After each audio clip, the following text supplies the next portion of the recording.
En vrai, pour le premier épisode, on avait juste envie de parler du foot qu'on aime. Pas de la Coupe du Monde des clubs, machin, des trucs, de la Ligue des Nations ou les autres compétitions de la FIFA. Du foot qui joue en bleu et blanc, celui qui gagne pas toujours. Pas souvent. Pas assez. On voulait juste parler de deux clubs dont tout le monde se fout. Sauf nous. Et c'est dommage parce qu'en vrai, il y a plein de choses à dire. Clarence, pour commencer, si je te dis Hertha Berlin, tu penses à quoi? En vrai, je sais que t'es fan. Je sais qu'ils jouent dans un superbe stade à Berlin. Mais j'en sais pas plus. Ouais, ok. Je suis à peu près au même niveau sur l'espagnol. Je vois le maillot, j'imagine l'ambiance, mais je suis quasiment sûr que devant ma télé, je les ai confondus avec Alaves ou la Corogne. Ok. Du coup, c'est pour ça qu'on va faire cet épisode, pour comprendre pourquoi on les aime, même sans connaître tous les chapitres.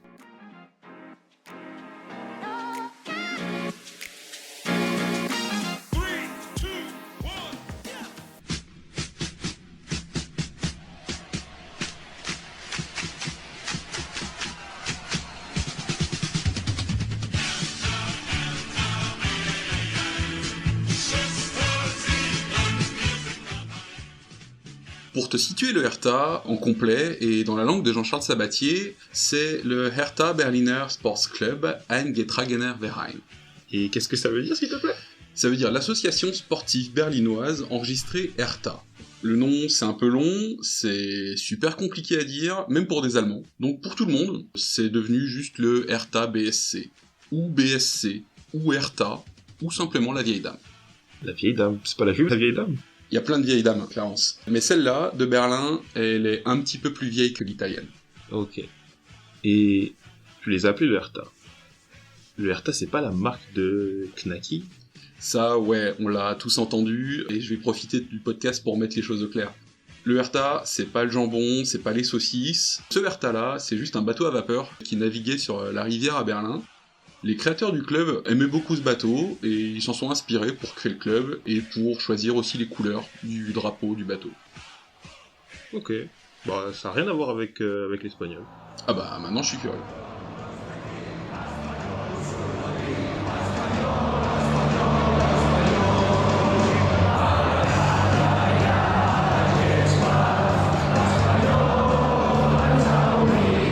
Alors, le Real Club Deportivo Español de Barcelona, autrement dit l'Espagnol, c'est le club catalan le plus espagnol de la péninsule ibérique. C'est déjà un peu compliqué là comme présentation, il me faut des détails. Ok, je vais quand même éviter les cours d'histoire, mais en gros, c'est le seul club royal de la région avec une identité bien ancrée. En Coupe de Catalogne, par exemple, c'est le seul club dont le nom possède Real. L'Espagnol, il y a aussi un grand mystère qui tourne autour du club, c'est le nom de ses supporters. C'est Les quoi? Pericos, ou en français, les Perruches. Et seuls les vrais savent pourquoi. Tu vas nous le dire ou pas? Une histoire de chat, mais bon, je rentrerai pas dans les détails. Moi aussi j'ai une petite question sur l'espagnol. Il y a que des Espagnols à l'espagnol. Pas du tout. À l'origine, le club il est fondé par des étudiants catalans pour affronter des clubs étrangers de Barcelone. Ah, une ambiance bizarre. Ouais. Pour faire simple, c'est un club de rageux. Parce qu'ils n'avaient pas la place dans les autres clubs, ils ont décidé de créer le leur. Il s'est passé plein de choses et ils ont fusionné avec un club, le club X, et un autre club d'un autre sport, le Jiu-Jitsu, pour fonder l'entité qu'on connaît aujourd'hui, l'Espagnol. Et pour revenir à ta question, il n'y a pas que des Espagnols, c'est un mélange d'Espagnols, d'étrangers, de Catalans, et surtout de beaucoup d'enfants du club. Par exemple, on a Omar El Hilali, qui fait certains matchs de la prépa avec le brassard de capitaine, qui est 100% Perico, mais il est marocain.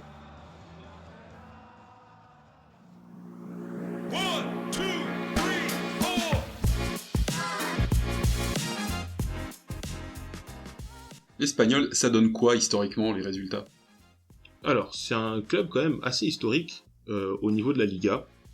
Il a parfois brillé, il a même gagné par 4 fois la Coupe d'Espagne, il a fait 2 finales européennes, et par contre, c'est pas non plus un concurrent pour les gros.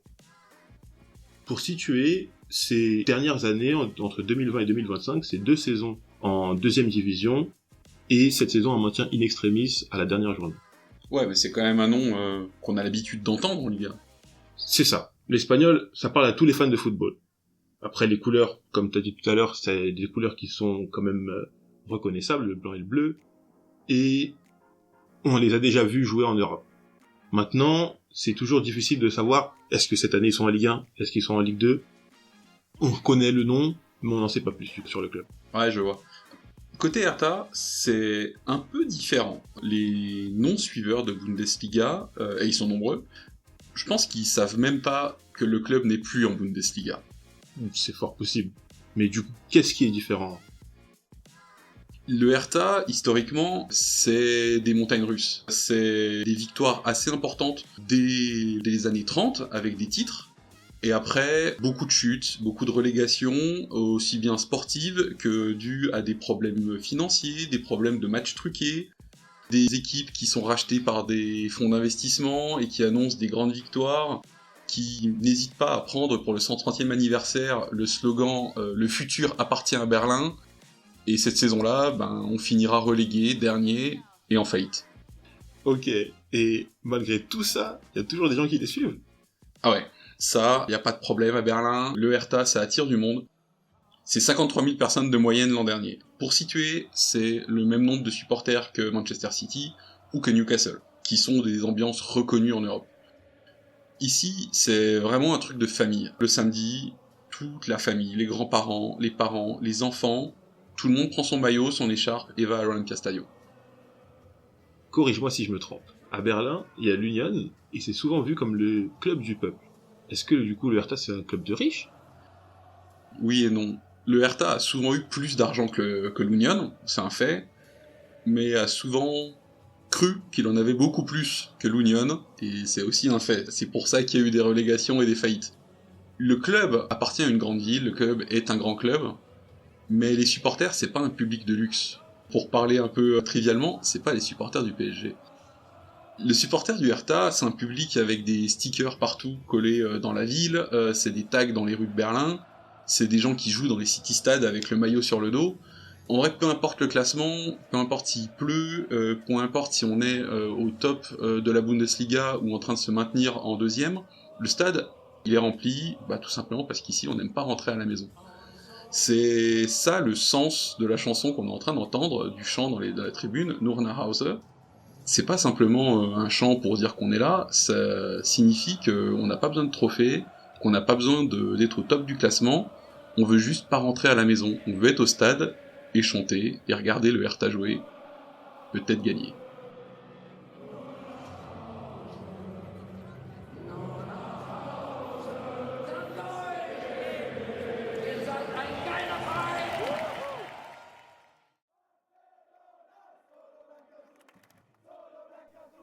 Et toi, est-ce qu'il y a des gens qui préfèrent aller à l'Espagnol plutôt qu'aller au Nou Camp supporter le Barça? Alors, comment expliquer ça? Dans le quartier de Cornellà, définitivement. Dans Barcelone, pas des masses. Parce qu'en fait, il n'y a pas de grande rivalité entre les deux clubs, dans le sens où l'Espagnol, c'est le petit frère du FC Barcelone. Et pour ce qui est des supporters, en termes généraux, c'est beaucoup plus timide de ce dont tu me parles pour le Hertha. C'est un club qui lui aussi fait souvent le yo-yo entre la première et la deuxième division, et depuis quelques années qui joue dans un stade de 45 000 places, et pourtant c'est 25 000 personnes en moyenne qui viennent au stade. Je ne vais pas les comparer aux chiffres que tu nous as donnés pour le Hertha, évidemment.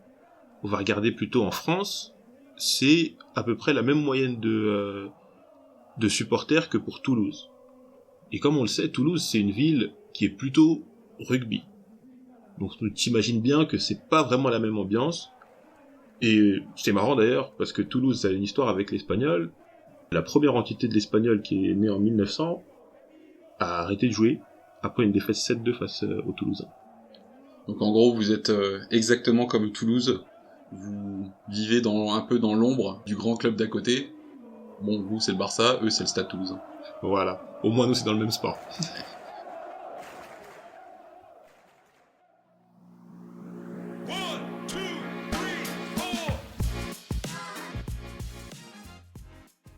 Ok, le stade est pas toujours plein, mais il reste quand même du monde, 25 000 en moyenne, tu nous as dit. Mais tous ces gens là qui sont ici pour voir du bleu et blanc, c'est qui les joueurs qui les ont fait rêver au fil des années? Au fil des années, il y a beaucoup de gardiens qui sont passés par l'Espagnol. Première star de l'Espagnol, c'est Ricardo Zamora. C'est peut-être l'un des plus grands gardiens espagnols qui existent. Après, il y en a eu d'autres. Je pense que tu connais. Diego Lopez, Kiko Casillas, les deux sont passés par le Real Madrid. Pau Lopez, qui est passé par l'OM. Et le dernier en date, Joan Garcia, qui sera gardien du FC Barcelone la saison prochaine. Ok, donc on aime bien défendre, mais personne n'a essayé de marquer un but espagnol. Alors, on essaye quand même. On a le premier buteur du championnat espagnol tel qu'on le connaît, Pitus Prat. Mais c'est pas non plus le plus connu. De l'autre côté, on a des joueurs comme Samuel Eto'o qui sont passés par l'Espagnol, pour un match, certes, mais qui y sont passés. On a eu encore d'autres joueurs comme Philippe Coutinho ou José Lu, qui a donné la Ligue des Champions, la dernière Ligue des Champions au Real de Madrid. Et pour finir côté légende, on revient derrière avec Mauricio Pochettino ou encore Dani Jarque, connu lui pour d'autres raisons. Samuel Eto'o, juste un match, il s'était trompé de vestiaire. Je pourrais pas répondre à ta question. En tout cas, il y est passé. Si on retourne de ton côté, à Berlin, c'est qui les grands noms? T'es prêt pour du name dropping? Vas-y, balance.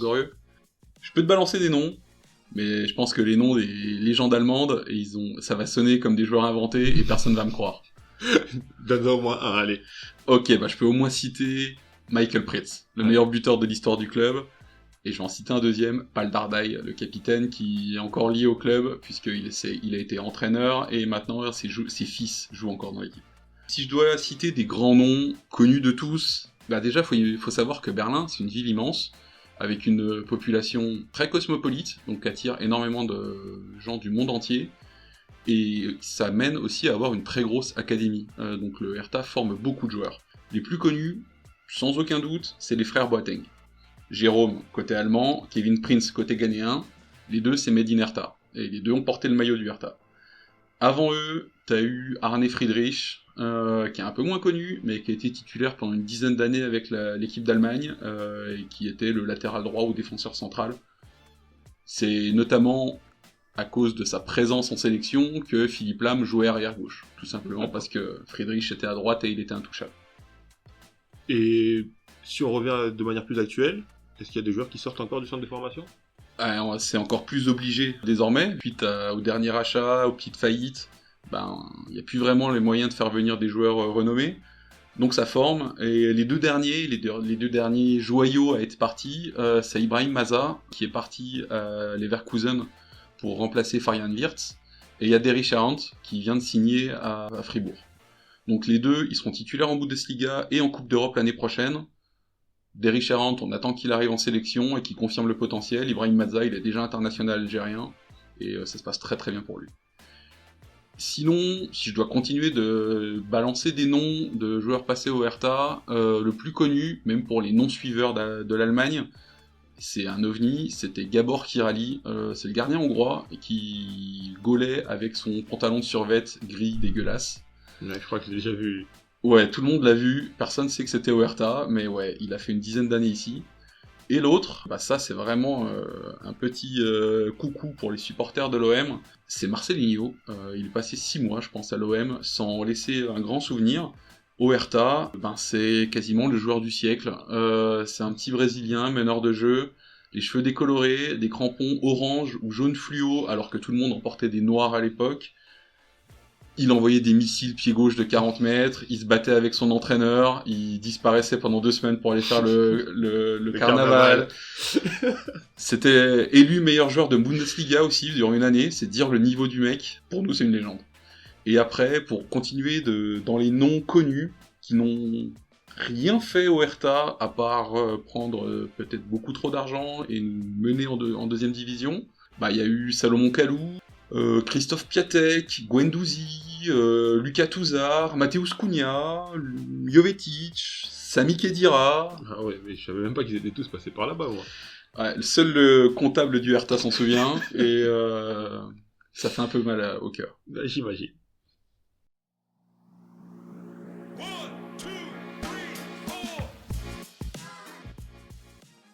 Depuis tout à l'heure, on parle de ces deux clubs, on parle des joueurs qui y sont passés, mais la vraie question c'est, en tout cas pour moi, pourquoi et comment t'es devenu fan du Hertha? Je vais t'expliquer. Alors déjà, je suis beaucoup plus vieux. Ça va remonter en 1999. À cette époque-là, le Hertha joue la Champions League, et je suis gamin, et ils font des matchs un peu de gala contre Chelsea, contre le Milan AC, contre le Barça, dans notamment le match du brouillard, qui est extraordinaire.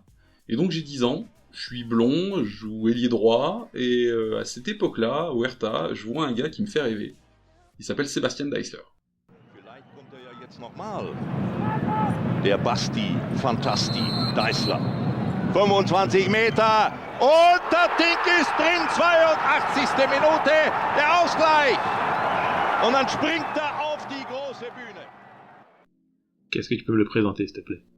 Sebastian Deisler, déjà, c'est un flot de fou, faut l'imaginer, petit, blond, le maillot Nike bleu et blanc, XXL beaucoup trop grand, ça dribble incroyablement bien, ça a un pied droit magique pour envoyer des centres et des coups francs sur la tête de tous ses coéquipiers.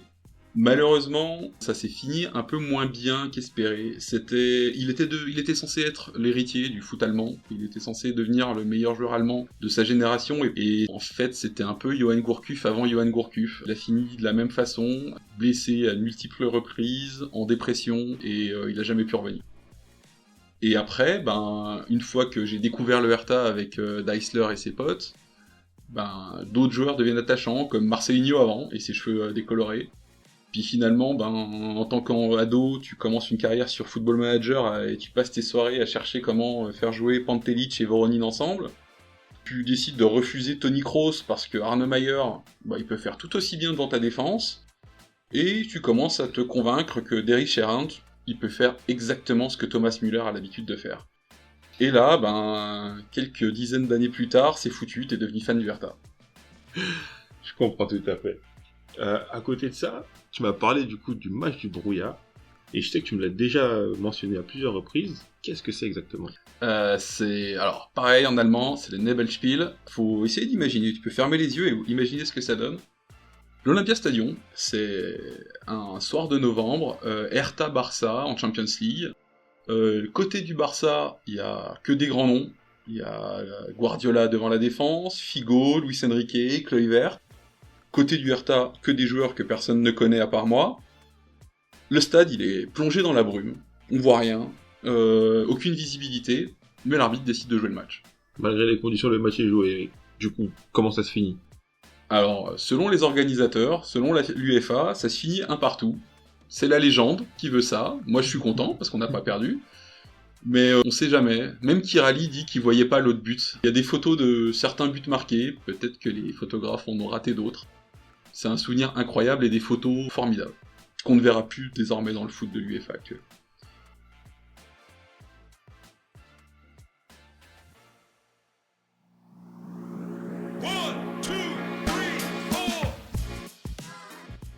Maintenant que j'ai raconté Sebastian Deisler et ses potes, comment un mec de Créteil finit par suivre les Péricos? Il y a deux explications. Mes parents sont originaires du Cameroun, et le lien entre le club et le pays sont très étroits. Mon père, quand il était plus jeune, il regardait les matchs du Cameroun et il y avait un gardien incroyable, qui est peut-être l'une des plus grandes légendes de l'équipe nationale, c'est Thomas Nkono. De mon côté, au début des années 2000, quand j'ai découvert le Cameroun, le gardien c'était Idriss Carlos Kameni. Donc tu vois que sur deux générations, on a été bercés, ou en tout cas on a rêvé devant deux grands gardiens, et ces deux gardiens c'était les gardiens de l'Espagnol. Par exemple, aujourd'hui, on a encore Thomas Nkono qui est l'entraîneur des gardiens de l'équipe. Et à côté de ça, on a un mec comme Pierre Womé ou encore Samuel Eto'o dont j'ai parlé tout à l'heure, qui sont aussi passés par là-bas. Donc on a vraiment un lien entre le Cameroun et l'Espagnol. Je vois la filiation camerounaise et l'attachement, mais des Camerounais, il y en a eu ailleurs qu'à l'Espagnol. Il y en a même eu au Barça en face. C'est quoi la seconde explication? C'est vrai. Je vais t'expliquer le truc un peu plus personnel. En 2015, je me suis rendu à Barcelone, parce que j'étais en vacances avec des amis, il n'y avait pas de souci. Et je me suis rendu au quartier de Cornellà. Ne sachant pas encore ce que c'était exactement, je connaissais évidemment le club, mais je n'avais jamais vu le quartier de Cornellà. Et là, une fois que je m'y suis rendu, je suis tombé amoureux. Je me suis senti comme à la maison. Au cours du même séjour, j'y suis allé 3 fois.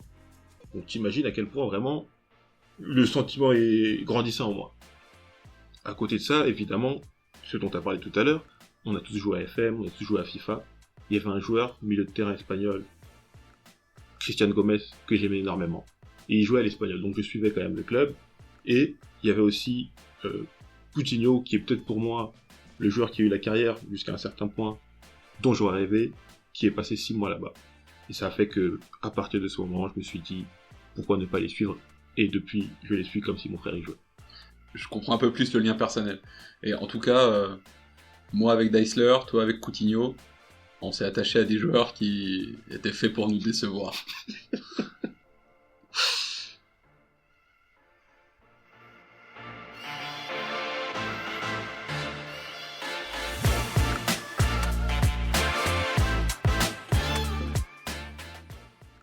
Bon, le but du podcast, c'est quand même de présenter les deux clubs, mais aussi d'essayer de parler de la saison qui arrive et de pourquoi on va continuer à les suivre.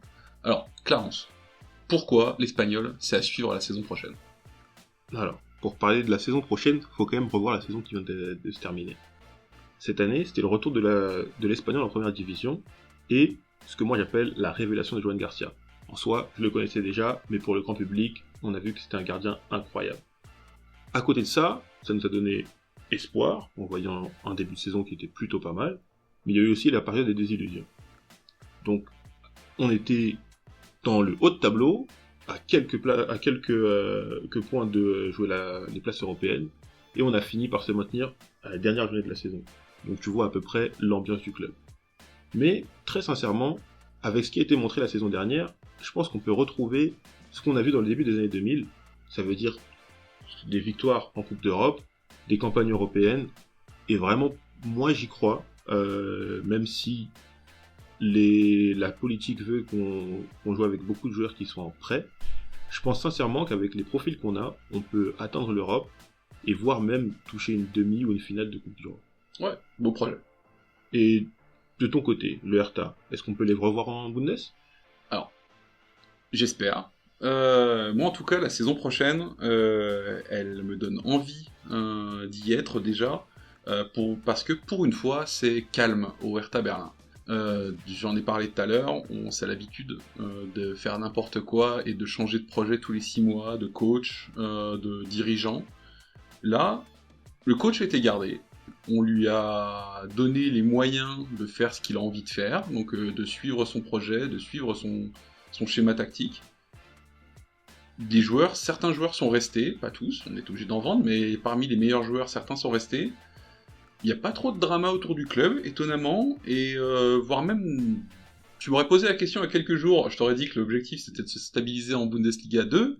Là, avec l'arrivée de certains joueurs en prêt ou signature en dernier moment, ben on peut commencer à espérer remonter cette année et retrouver enfin la Bundesliga, parce que bon, la Bundesliga sans l'Olympia Stadion, c'est un peu nul. Le stade est trop beau pour être utilisé simplement pour la finale de coupe. Je suis tout à fait d'accord. Et parmi donc l'équipe dont tu nous parles, est-ce que il y a des petits joueurs qu'on pourrait voir et espérer voir monter du coup en Bundesliga l'année prochaine? Ouais. Alors déjà la star, j'en ai parlé sans le citer il y a quelques secondes, c'est Fabian Ries. Liebe Hertha-Familie, wir alle haben denselben Traum. Und deshalb möchte ich euch heute mitteilen, dass ich bleibe. Für euch, für uns und für die Stadt Berlin. Dankeschön. Fabian Ries, c'est un joueur qui est arrivé en étant un ailier avec une réputation moyenne, bonne, en deuxième division, et il a explosé au Hertha sous l'entraîneur actuel, parce qu'il a eu l'idée de le remettre dans l'axe, et donc il apporte toute sa vitesse, ses dribbles, son talent pour tenter absolument n'importe quoi dans tous les sens, et ça marche. Là où sur l'aile c'était pas toujours payant, dans l'axe là il s'est vraiment redécouvert. Et en plus, juste pour le style, incroyable, il a les cheveux longs, le bandeau blanc, il a une célébration dont tous les gamins sont fans dans l'Olympia Stadion, c'est lui qui tient l'équipe sur ses épaules. S'il est là cette saison en entier, le Hertha sera en haut du classement. Si, comme l'année dernière, il est blessé pendant 2 ou 3 mois, le Hertha va retomber dans la deuxième moitié de classement. Et après, si je dois citer des petits un peu plus chouchous qui, j'espère, vont exploser, Il y a Kratenmacher, qui est prêté par le Bayern, qui a un talent incroyable. J'espère que lui, il va nous aider à avoir le ballon dans les pieds pendant 90 minutes. Et en tout cas, il va avoir envie de se montrer et pour retourner au Bayern l'année prochaine ou dans 2 ans.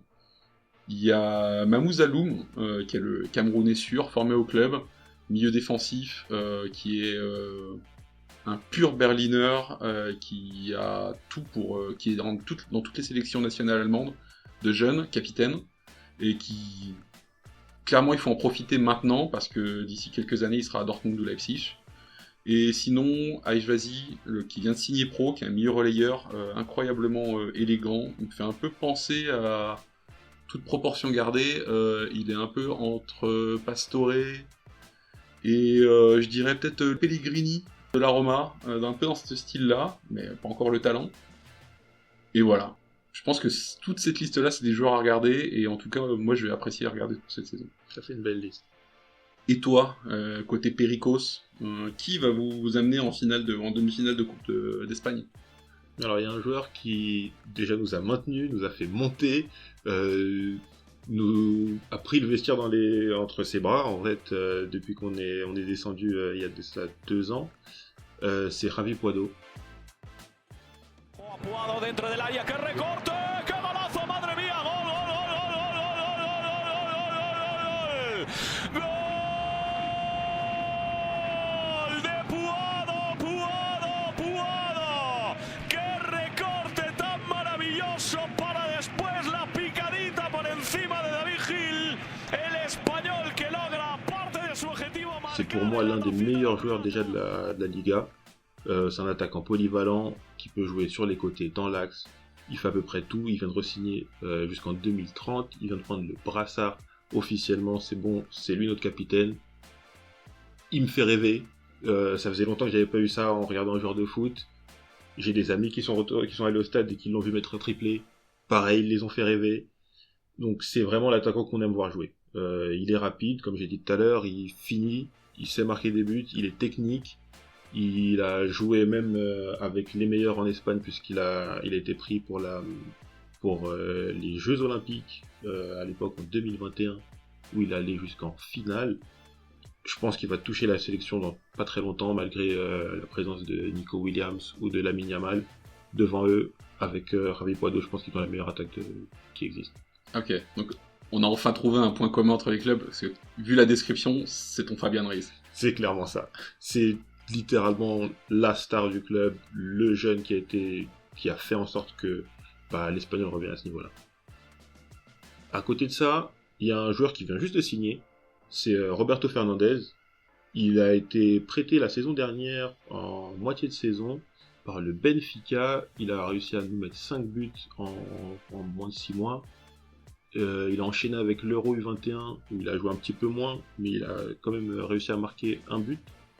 Donc on est sur un joueur qui a un fort potentiel. Maintenant, avec ce que je viens d'apprendre et le rachat du club par les propriétaires du coup de Burnley, il y a un monde où il nous fait gagner et il s'en va en Angleterre. Après, très sincèrement, pour revenir du coup à ces deux-là, on n'a pas un grand milieu de terrain, mais on sait qu'avec ces deux joueurs, on peut atteindre facile 10 à 12 buts pour chacun d'entre eux. C'est vraiment des attaquants dans le profil de ce qu'on a déjà eu dans les dernières années. Type Braithwaite, Raúl de Thomas ou encore José. Ok, et pour contrebalancer, moi, mes jeunes pépites du centre, il y en a aussi côté espagnol ? Alors des pépites du centre, on les voit pas encore. Mais par contre, il y a un joueur que moi j'aime beaucoup, c'est Carlos Romero. Arrière gauche, prêté par Villarreal. Il a été prêté la saison dernière, il refait une saison avec nous. Et c'est celui que j'appelle le bourreau de Madrid. Ça veut dire que la saison dernière, on a joué 2 matchs face à eux. Premier match, il avait un carton rouge. Deuxième match, il avait un carton jaune qui aurait dû être un rouge, et je n'ai pas peur de le dire. Et surtout, il a marqué le but qui nous donnait la victoire. Donc franchement, c'est le type de joueur que j'aime beaucoup. C'est un défenseur arrière-gauche qui sait défendre. Ça fait longtemps qu'on n'en voit plus des joueurs comme ça. Il sait être aussi méchant quand il faut. Il sait prendre ses responsabilités. Il sait se sacrifier aussi pour l'équipe. C'est mon type de joueur. Maintenant qu'on arrive à la fin de cet épisode, Est-ce que tu as une dernière petite anecdote, soit pour illustrer l'espagnol, ou qu'on a oublié de mentionner dans l'histoire de ton club? Alors, il y a une petite anecdote que j'aime beaucoup, c'est le tamudazo.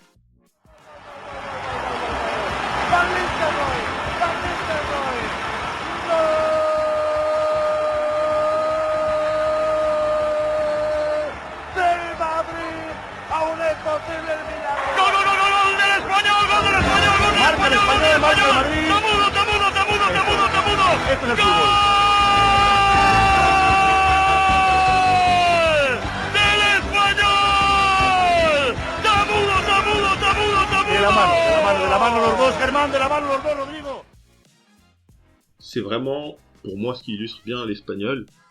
Tout à l'heure, on parlait du FC Barcelone. Comme je vous disais, on n'est pas en capacité de se battre avec ce club. Par contre, au début des années 2000, encore une fois, il y a le joueur qui est le joueur le plus capé et celui qui a marqué le plus de buts pour l'Espagnol, Raúl Tamudo, qui a donné le titre au Real de Madrid. Donc au même moment où il y avait donc, le match entre le Real et Saragosse, il y avait un match Barcelone-Espagnol. Ils étaient à égalité de points, Barcelone et le Real. Van Nistelrooy marque le but du 2-2 du côté de Saragosse. Et au même moment, Raúl Tamudo, il l'enterre, Victor Valdés. Il le massacre sur un but extraordinaire.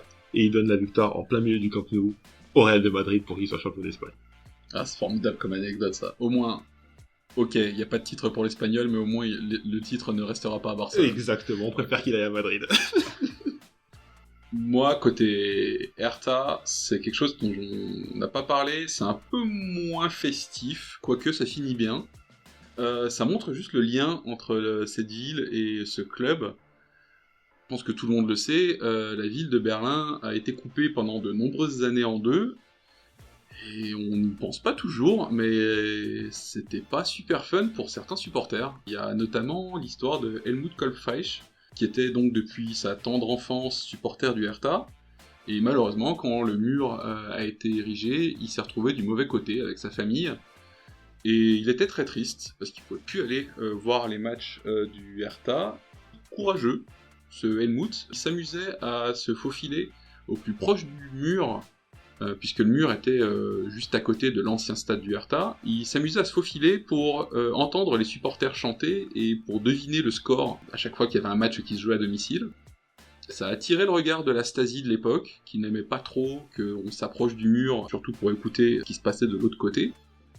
Ça n'a pas calmé Helmut, puisque Helmut a eu la fabuleuse idée de continuer de supporter le Hertha, il a la fabuleuse idée de se déplacer jusqu'à Prague pour supporter le Hertha contre un club de l'Est, contre le Sparta, dans un match de Coupe d'Europe. Ça a encore moins plu à la Stasi et à la police politique de l'époque, qui l'a emprisonné, qui lui a retiré son passeport, tout simplement pour l'accuser de haute trahison, car il supportait un club de l'Ouest, ça c'était interdit. Une fois le mur tombé, Helmut a pu enfin retourner au stade. Il a découvert l'Olympiastadion, qui n'existait pas à cette époque-là. Il en est très heureux, et désormais, il est toujours ici. Il est toujours dans le stade une semaine sur deux, puisqu'il est président de l'association amateur du club. Donc Helmut Kolbfreich, qui n'hésitait pas à braver les soldats est-allemands juste pour savoir si le Hertha avait marqué ou non. Belle histoire, et surtout, c'est comme tu dis, ça fait un lien entre l'histoire et ce qui se passe encore aujourd'hui au Hertha. On vous a parlé de deux clubs que vous connaissez peut-être mal, voire pas du tout. Mais au fond, c'est ça notre foot. C'est celui qu'on aime, pas celui qu'on nous vend dans les médias. C'est celui qui fait vibrer sans Ligue des Champions, sans Ballon d'Or, mais avec des perruches, des pantalons survêt et les tribunes bleues en tout cas de ton côté. Après avoir entendu tout ça, on espère que vous irez checker peut-être un match en visitant la ville, au moins la compo sur Flash Score, ou juste un joueur sur FIFA ou FM. Et si vous aimez tout ça, au final, vous êtes un petit peu Perico ou Hertaner. À la prochaine, et n'oubliez pas, avoir un maillot blanc et bleu est une formidable raison d'être heureux.